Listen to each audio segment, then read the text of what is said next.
Welcome back to my channel. Week 2 completed. One thing I've learned about over the last few years is not to do anything new on race day. This also applies to training too. I'll touch a little bit on that later on during this video. So in week 2 we did 2 easy runs, we did 2 interval runs, and then we did a progression run. So the easy runs were exactly what I explained on the previous video. The intervals were done on the treadmill this week, but the progression run was 6k at a comfortable pace, 6k is slightly faster, and then the final 6k was even faster than that. So it was good 18k that I did on Sunday, but it's only going to increase as we move forward through this plan. But I'm looking forward to it. I can't wait and share that journey with you guys.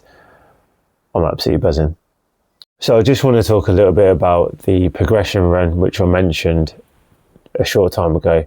So my progression run, not rum, was 18k, and I use Strava, so I pay for Strava, and it enables me to map out my runs so I don't have the headache of thinking about where should I run, should I go left here, right here, whatever. So it's already mapped, and because I use a Garmin watch to sync with my Strava and my runner app, which is where I get my plan, I can check on Garmin about where each K is situated. So I know my area quite well, where I run. So with the hills and the downhill, I know what to anticipate. So I knew for the first 6k, which was designed to run at a comfortable pace, which I did exactly that. I didn't want to tax myself in terms of burning out, tiring the legs, tiring the mind. Just kept on going at a steady pace. There were some hills, but that was fine because it was a slow pace. The second block of 6k, I knew that was going to be a bit more difficult, but I could see on the map that there was some downhill, which is beautiful. So I was absolutely looking forward to that.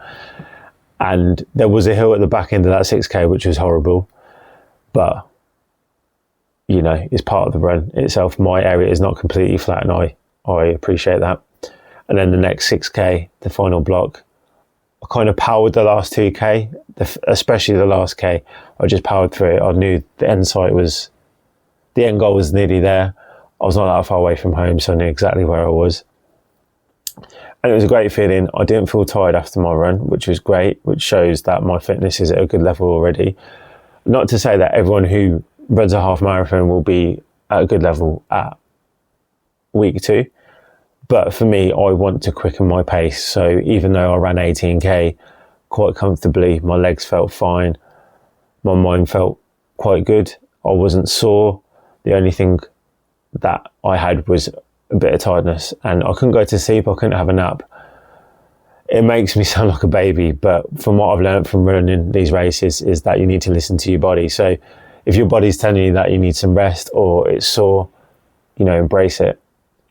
Because this is something that people don't tell you about running, where a lot of people see the medals and the t-shirts and the maybe Instagram posts or whatever, and the elation that you might experience to say, oh, I've ran X race, X time, and you feel good, which is amazing. You should embrace that. But a lot of people don't see the work that you put in, especially on the day that you're replicating for the race day, because it's the beforehand, the during and the after, which I will talk a little bit about on another video.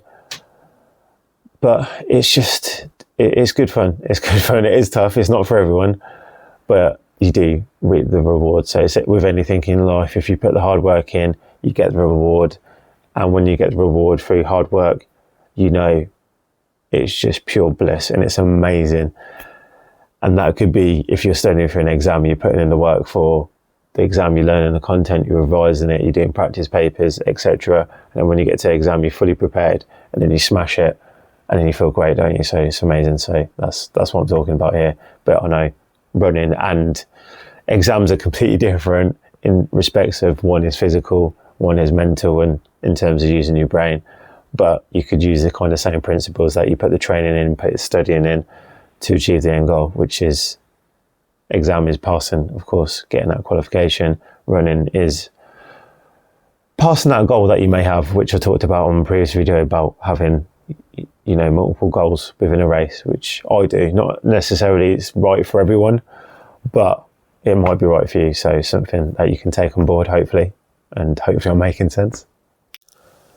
So one thing I wanted to talk about today in terms of this week's video for a tip would be to not do anything new on race day. So if we look at race day itself, it's amazing, it's beautiful, you'll enjoy it when it comes to it if you choose to do a race, but you don't want to do anything new. So this could be from your hat, your gloves, your arm sleeves, your underwear, your boxers, which is the same as underwear, but there we go, socks, trainers, and that kind of stuff. So you're looking at headband, hat, you're thinking bandana, you're thinking all of these, and then you can go into other detail about your hydration, how much do you drink before a race, when do you stop drinking, what do you eat, when do you eat, what gels do you use for the running itself. So for example, if I take the gels example, is that I use a particular brand and some flavours I've tried in training which don't sit well with me. So for example, orange and salted caramel, apple I just don't like the taste of. One flavour that I love, this is just a personal preference by the way,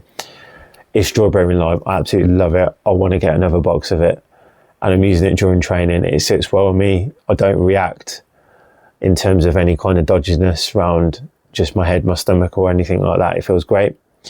So that's the flavour for me. But like I said, that's personal preference and that's amazing for me.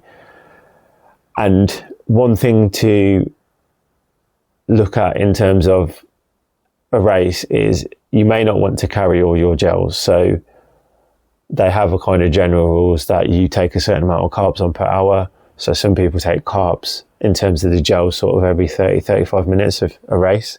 So if you already have an estimation of, let's say you're going to run a half marathon in 2 hours, you might want to take 4 gels with you, for example. Or you might just want to take 3. You may want to take your last one an hour and a half and then just power the last half an hour. But of course you would iron this out in training and see where it kind of feels like a peak for you. And the reason why I touch on a bit about gels is some races, they have a handout where they, every so often they have a water station, but then also they'll be handing out gels and they sometimes will document what brand they use. So just be careful. So if you use a particular brand and they don't have it, take all your gels. And that could be a vest that some people have. I've used them before. You can get the running belts that just go around your waist. You can put your t-shirt or whatever top over, so you can't, if you don't want to people to see it as a fashionable kind of thing, then you're good there. Some people can get those shorts where you can kind of have the pockets as zipper pockets, or you can have them at the back also. So there's a lot of variations that you can have in terms of it. Again, trial and error during training, see what works for you, and then you'll do amazingly well. So for this week, it has been more intensive. As I said on my previous video, I had to move one interval session over to this. So I did an extra run, which is cool. It's part of the training. It's all good. I'm happy. I've done it. It's in the past now, so it's all good. And it's put me in a good position. So this week is 4 runs. So I'm looking forward to it. The weather's getting a little bit warmer. It is wet, which is, sometimes you got to run in the wet, because you don't know what a race day is going to be like. So that's one thing. So try and run in as much as lots of different variations of weather, because it will gear you up for the race itself.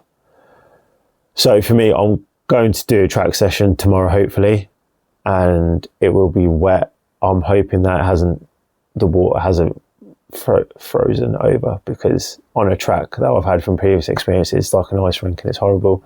You just don't want to run. So I'm sure it'll be okay, because it's not going down to freezing temperatures. I know potentially it'll go towards the end of the week here in the UK. But I just want to say thanks again for listening to my video. Again, if you have any particular topics that you want me to talk about, or subjects, or if you just like the content, sorry, I can't speak today and I'm doing videos. Oh well, this can stay in. And yeah, if you like it, please share, please comment, please subscribe if you want to see the videos come up as I put them onto YouTube. And whatever journey you go on, you can smash this. Just have a plan, just persevere, keep yourself motivated, whatever that motivation can be. It could be from external sources like your friends or your family or your colleagues. Maybe you just need accountability from that side, but you can achieve it. You can achieve whatever you want to. So just persevere with it. You can do it. I never thought years ago that I'd ever run a half marathon, and I'm training for my 7th. So that's, says it all right. So yeah, we all start from somewhere, but you can smash it.